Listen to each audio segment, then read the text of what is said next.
There's indication that you knew in 2012 that Mr. Chandler was not the father of this child. Yes. hmm My problem is we've got a child out there that you guys knew, and this entire thing, no offense, Miss Johnson, was based on a lie that hmm Mr. Chandler was the father. So both the mother and her child's biological father knew the truth, but for some reason, they allowed another man who wasn't the biological father to be held responsible for child support for over a decade. Fortunately, this situation came to an end after a DNA test revealed the truth. The sad part is that an innocent man already paid child support for more than 10 years, while the actual father paid nothing. Okay. Mr. Johnson, or Mr. Chandler, what's your input on this one? Um, I mean, 1460 just sounds a little extensive to me. well, what is your actual income? What are you earning? I'm not employed right now. Okay, when were you last employed? In May. And what did you do? I was a truck driver, but And what were you earning? I was getting 50 cents a mile. And how many miles did you normally travel? Every week my expectations was around 3,000 miles a week, but I never reached that. So how much did you normally travel? And Maybe like 1,800. okay, at 50 cents a mile, you would have gotten as a contractor. No, W-2. So you were a W-2 employee. So they took taxes out of the, Yes. so you were earning about $78,000 a year, technically. No, I only worked. I barely just got my CDL a few months And ago. why did you lose this job? Because FOC continues to suspend my license. My license is my job. So if they continue to suspend my license, then when companies find out, I have to have an active license for 6 months before they Right. consider anybody Hiring to you. give me another job. So we're basically tying his hands, Mr. Hahn? Your Honor, during the pre-hearing conference, I did ask about his income. He did inform me of the 50 cents a mile at 3,000 miles a week, Right. which is what I use. However, when I asked him why he no longer worked there, he informed me that, and I'm going to read my notes, he left for a better opportunity. So he did not indicate that he had any concerns regarding front of the court suspending his license. He said he left for a better opportunity. Yes, that is true, but that's just my professional answer. All right. I'm going to hold him at $1,000 a week instead of the $1,500. I'm hearing testimony that he didn't, but we need to get his license reinstated. And that'll be on this case, Your Honor, would you like that as W-2 or 1099? W-2. Because that was his potential, not his actual. Let's get him on what his actual was, and I'll hold him to what a job was that he walked away from. Another job will not consider me. Yeah, I understand. For 6 months. When did they say? Okay, when did they state? I'll deal with that in a minute. When did they take away your CDL? Well, the state of Texas have not taken away my CDL, but other jobs, when I apply for more jobs, they do a federal background on my driving record, and when they do that, they see that my license has been suspended in Michigan because they run everywhere that I had a license. So your CDL is through the state of Texas. Yes, but when it comes to applying for other jobs, I'm applying for jobs that the terminals reside. Is it currently suspended in Michigan? Yes, And that's due to child support? I believe so. If that's true, it ended up not helping anyone, because now nobody is receiving any money. I don't understand how suspending someone's license is supposed to help them work and fulfill their responsibilities. If the goal was to motivate him to keep working so he could make his payments on time, I can clearly say that it failed because in the end he became unemployed. I also don't understand why there are so many measures in place to ensure that a father pays, but no system to recover the money when it's paid to someone who doesn't deserve it. Like in this case or in any other situation where a man pays for a child who isn't his. In my opinion, he should get his money back, since that child is not his responsibility. And if they want that money, they should go after the actual father. He's the one who should be held responsible for all the years he didn't do what he was supposed to. I never found out why, but every time they send me my driving record, it says that Michigan suspends my license, and I know FOC always suspends my license every month or two. Great. That helps not. All right.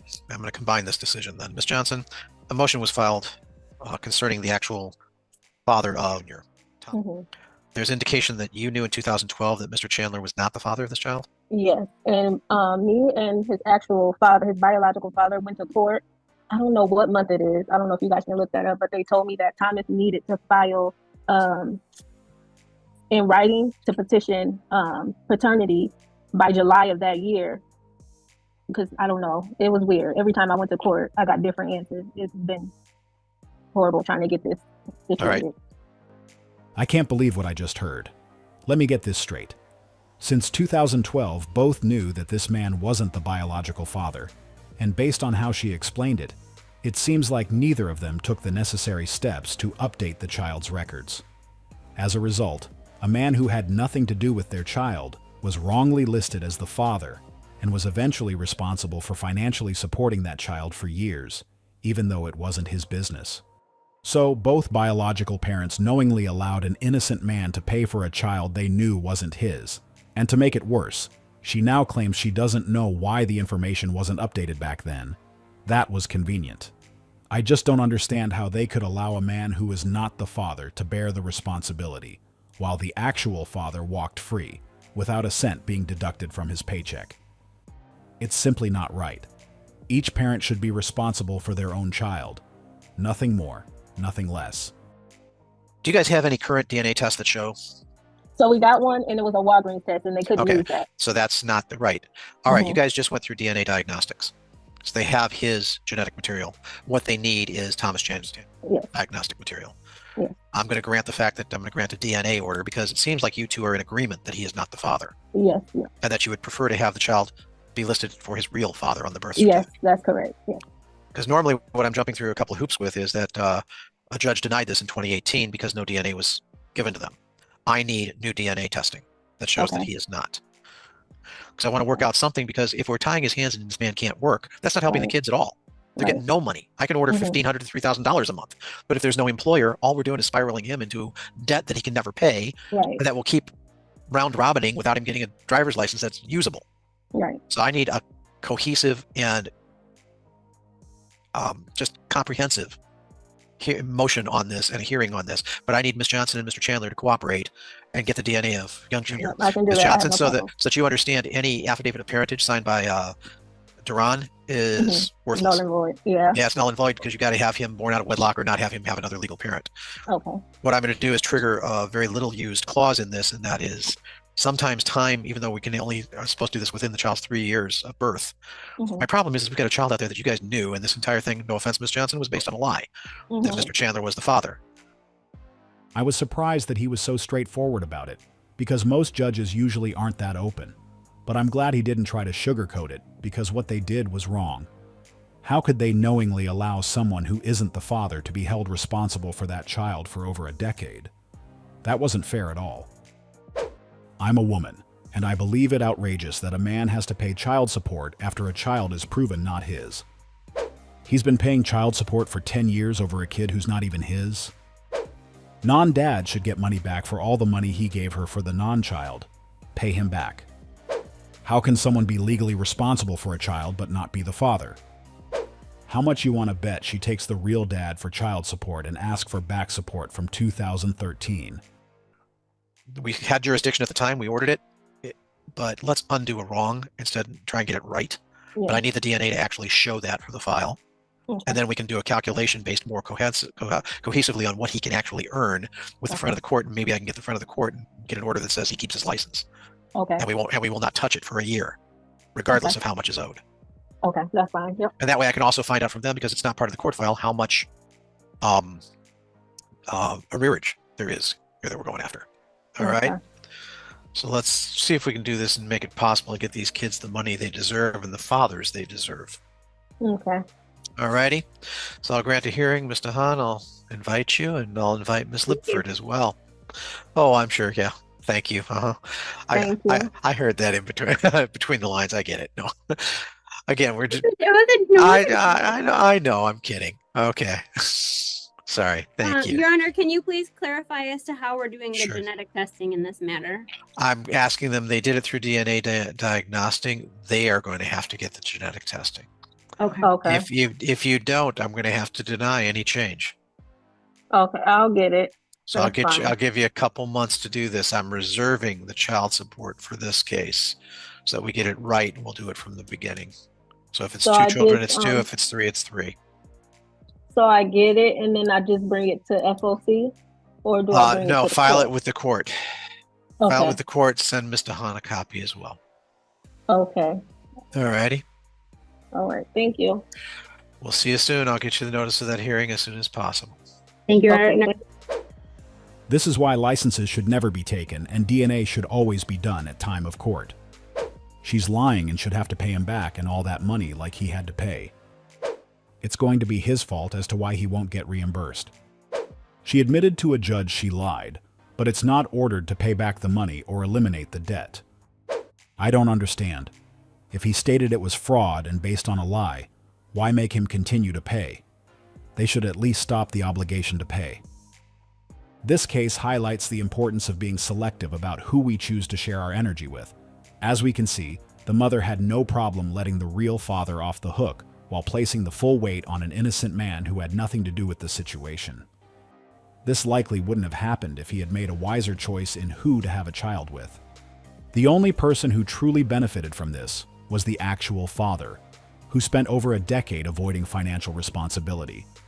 Meanwhile, the innocent man not only paid child support all those years, but also ended up losing his license over it, making things harder to deal with, especially considering the child wasn't even his. The interesting part is that there is a possibility that she might now pursue retroactive child support from the biological father. And if she wins, she could potentially end up collecting double the support for the same child. This would make her the only real winner in the entire situation. This is exactly why the man who was wrongfully held responsible should be reimbursed, and the biological father should be ordered to pay retroactive support. That would be the fairest resolution. It would settle everything. 98% of women will never find the love of their life because the concept is not real and it does not exist, okay? Men are not looking for love, they're looking for orifices and servitude. Okay, I'm gonna repeat it for the ones in the back, for the slow ones in the back, okay? They're looking for orifices and servitude. There's no such thing as the love of your life. It does not exist. It does not exist, okay? Stop it. You need to let it go, let it go, let it go, because it's not gonna happen for you and you are not the exception, okay? Am I saying that a man will never love you? That's not what I'm saying. I said there is no ultimate, supreme, next to perfect man that fits into it's not going to happen. It is not going to happen, okay? Okay? You will never be loved unconditionally by a man. And this is why you should never give out unconditional love, because you are never going to get it back. And you're going to start to be resentful when you realize you are never going to get it back. Do you understand? Okay? You were sold a lie, you bought the lie, and now you're waiting for the lie to come true, and it's not going to. She made some valid points, but others missed the mark. I agree with her theory that Disney movies and romantic novels have given many modern women unrealistic expectations about relationships. As she pointed out, those fantasies are far from what actually happens in real life. Men are not looking for love, they're looking for orifices and servitude. That kind of statement often comes from a place of pain or disillusionment, and it's where a strong, supportive father figure could have made a real difference. With a healthy male role model in her life, she might have had a better understanding of what men are truly capable of when they care for someone. When it comes to her dating history, it wouldn't be surprising if she spent her time chasing after the Chads and Tyrones, the guys who are exciting but emotionally unavailable, and we all know how that story tends to end. Meanwhile, there are plenty of good men out there, men who are ready and willing to care deeply for the women beside them. But they're often overlooked because they're not flashy or playing the same social games. So when some women use those generalized statements, they are often projecting experiences with a very specific and small group of men, not realizing that they've been ignoring a whole other group of guys who actually want a meaningful connection.